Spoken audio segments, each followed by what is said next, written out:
Alors voyons comment fonctionne OneNote pour Windows et également les particularités de cette version de OneNote.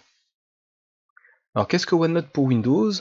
C'est un logiciel de prise de notes intégré à Windows 10.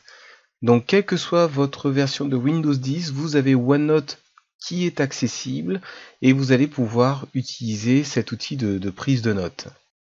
La particularité, c'est que vous avez des mises à jour régulières qui vont faire en sorte que en fait, votre outil de prise de notes va évoluer.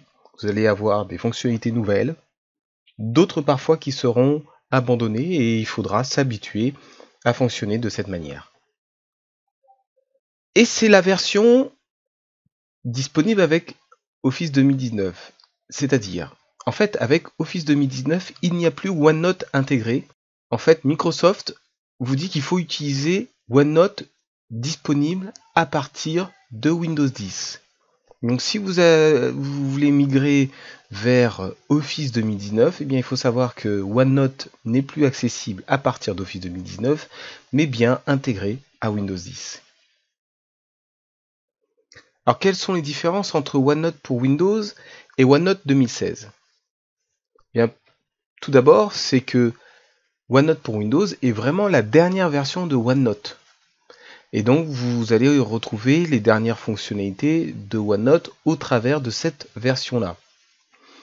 De plus, c'est préinstallé dans le sens où quand vous avez Windows 10, automatiquement vous avez OneNote pour Windows et vous allez pouvoir utiliser cet outil de prise de notes directement avec Windows. Donc même si vous n'avez pas Office 2019, vous pouvez utiliser OneNote pour Windows.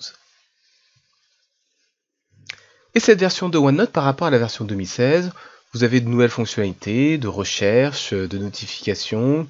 Et puis forcément, comme c'est déjà avec Windows 10, il y a une meilleure intégration avec Windows 10, c'est-à-dire que quand vous avez Windows 10, votre outil de prise de notes par défaut, c'est OneNote pour Windows.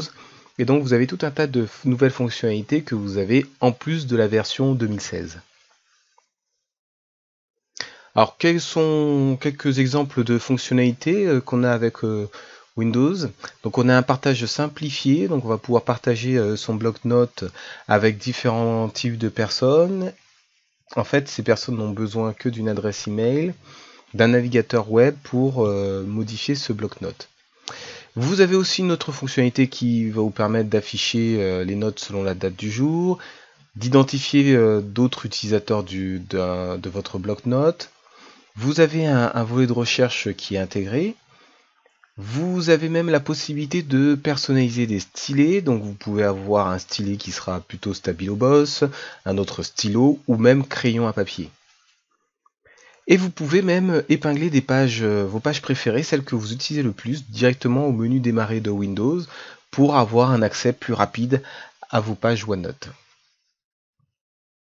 Alors qu'est-ce qu'un bloc-notes dans OneNote? Donc là on va définir un petit peu le vocabulaire propre à OneNote.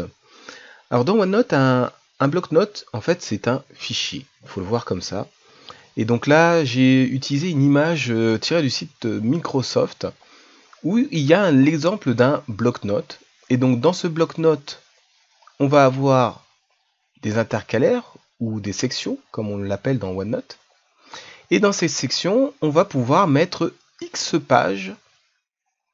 Et ça, c'est vous qui allez choisir la structure des pages, mais également des blocs-notes.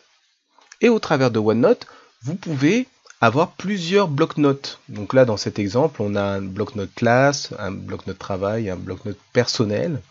Donc c'est vous qui allez choisir la structure et le nombre de blocs-notes.